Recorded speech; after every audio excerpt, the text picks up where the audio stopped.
आज अर्थसंकल्पावरती सभागृहामध्ये चर्चा सुरू झाली आणि कालपासून ही चर्चा सुरू आहे।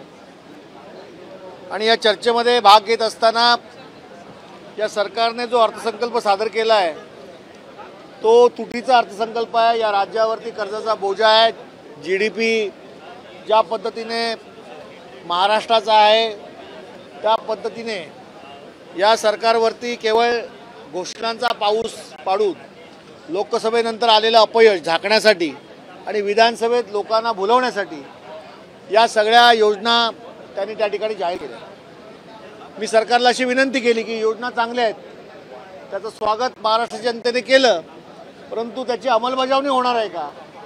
आज लाडली बहीण योजना चालू केली, त्या योजनेमध्ये आज बघताय की ज्या ठिकाणी तहसीलदार तलाठी कार्यालयामध्ये झुंबड उडते आहे, महापालिकेच्या कार्यालयामध्ये झुंबड उडते आणि यासाठी नियोजन करणं हे आवश्यक आहे, ती सरकारची जबाबदारी आहे। परंतु अधिकारी कसे मुगरुम पद्धतीने लोकांशी बोलतायत याला जबाबदार सरकारच आहे, कारण सरकारची भीती खालच्या अधिकाऱ्यांना नाही आहे। मी असं म्हटलं की ही योजना सरकारची आहे, पण काही खाजगी राजकीय पक्षाच्या कार्यालयातून ऑनलाईन करण्याचं काम देखील सुरू आहे। आणि हे सरकारची योजना असेल तर मग एक काम करा, ज्या घरातून ऑनलाईन होईल त्या घरातून ही योजना स्वीकारण्याचं काम सरकारने करावं। मग राजकीय पक्ष कशाला पाहिजेत? म्हणजे सामान्य माणूस जर ऑनलाईन मोबाईलवरून त्या गृहिणीने कोणाच्या तरी मोबाईलवरून ऑनलाईन केलं आणि महानगरपालिकेला किंवा सरकारला ही कागदपत्र पाठवली तर ती मान्य करायला पाहिजे आणि ते पैसे त्या योजनेसाठी तिला लागू झाले पाहिजे। बरं, पैसे देऊन सरकार देत आहे किती? की 1,500 रुपये।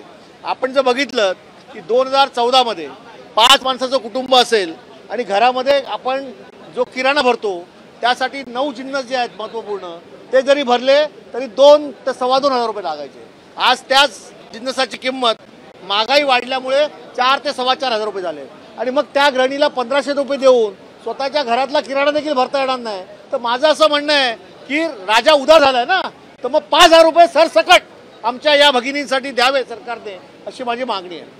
आज शेतकऱ्यांना 7 हॉर्स पॉवरच्या पंपासाठी त्यापेक्षा खालच्या लोकांसाठी पुढील तुम्ही बिल माफ केलं, पण मागची थकबाकी देखील माफ करा ना, ही आमची मागणी आहे। आणि त्याचबरोबर शेतकऱ्यांना तुम्ही त्या ठिकाणी 7 हॉर्स पॉवरचे वीज बिल माफ केलं, थकबाकी माफ करा। आणि शहरी भागात राहणारे आमची जी लोक आहेत त्यांना, जे अल्पउत्पन्न गटातले आहेत त्यांना दिल्लीच्या धर्तीवरती 300 युनिट हे या सरकारने वीज बिलातून माफ करावे, अशी आमची मागणी आहे। द्यायचं असेल तर सगळ्या घटकांना द्या, कारण हे सरकार सगळ्यांनाच देत आहे ना, हे देखील द्या, सर्वसामान्य गरीब कुटुंबाला याचा उपयोग होणार आहे। आणि सगळ्यात महत्त्वाचं म्हणजे शहरी भागासाठी या अर्थसंकल्पात काही दिलेलं नाही। माझी मागणी अशी होती, किमान या राज्यामध्ये जी शहरं आहेत तिथे SRA सुरू आहे, मुंबई, ठाणा, कल्याण, आणि या शहरी भागामध्ये सर्वसामान्य SRAच्या स्कीम का रखडल्या आहेत? तर NXL जे आहेत ते बनवायला उशीर होतो। का होतो? की काही ठिकाणी तळमजला आणि त्याच्या वरच्या मजल्यावरती लोक राहतात, वरच्या मजल्यावरती लोकांमध्ये मतदार यादीमध्ये नाव आहे, त्यांच्याकडे आधार कार्ड आहे, त्यांच्याकडे राहण्याचे पुरावे आहेत, परंतु पहिल्या मजल्यावर राहतात, म्हणून त्यांना SRA मध्ये समाविष्ट केलं जात नाही आणि म्हणून SRAच्या सगळ्या स्कीम रखडल्या आहेत। या सरकारकडे आमची मागणी होती, माझं अशासकीय बिल आहे जे गेली 2 वर्ष पेंडिंग आहे, दोन टर्म पेंडिंग आहे। या सरकारने किमान या निवडणुकीत ज्या काय घोषणांचा पाऊस पाडला त्या घोषणांच्या पावसामध्ये 1+1 म्हणजे खाली राहणारा माणूस आणि वरती जर वेगळा माणूस राहत असेल तर त्याचं देखील घर हे ग्राह्य धरलं पाहिजे, अशा पद्धतीची भेट या अर्थसंकल्पामध्ये या शहरी भागातल्या लोकांनी दिली पाहिजे होती। ती काही सरकारने दिली नाही। अर्थसंकल्पावरती भाषण करत असताना अर्थमंत्र्यांनी याची घोषणा करावी, अशी आमची मागणी आहे। आणि हा सगळाच अर्थसंकल्प जर आपण बघितला तर कष्टकऱ्यांना, शेतकऱ्यांना, कामगारांना या ठिकाणी केवळ घोषणांचा पाऊस पाडलेला आहे। तिजोरीमध्ये खडखडाट आहे, तिजोरीमध्ये खडखडाट असेल तर तुम्ही अंमलबजावणी कशी करणार? म्हणजे अर्थसंकल्प म्हणजे मृगजळ आहे। आणि जसं म्हटलं की गाजराची पुंगी वाजली तर वाजली, नाही तर मोडून खाल्ली, त्यापेक्षा राजा उदार झालाय आणि हाती भोपळा आलाय, अशी परिस्थिती महाराष्ट्रातल्या सर्वसामान्य जनतेची येऊ नये, एवढीच अर्थसंकल्पावरती बोलताना आमची अपेक्षा आहे।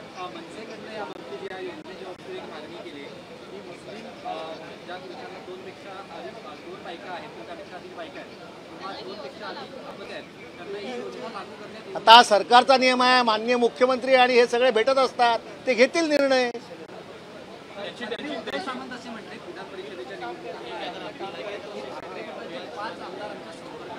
हा?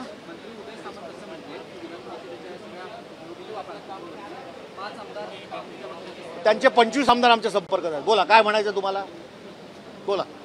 नार्वेकरांना निवडून आणण्यासाठी त्यांचे काही आमदार जे आहेत ते तुमचे संपर्क आहेत का? कारण नार्वेकरांशी सगळ्यांचेच संपर्क चांगले आहेत. असं आहे की ही विधान परिषद निवडणूक आहे, अर्ज भरलेले आहे, अर्ज मागेकडे तारीख उद्या आहे आणि रणनीती असते ती जाहीरपणे बोलायची नसते. ज्यावेळी विजयी उमेदवार होतील तेव्हा आपल्याला कळेल. एबीपी माझा, उघडा डोळे बघा नीट.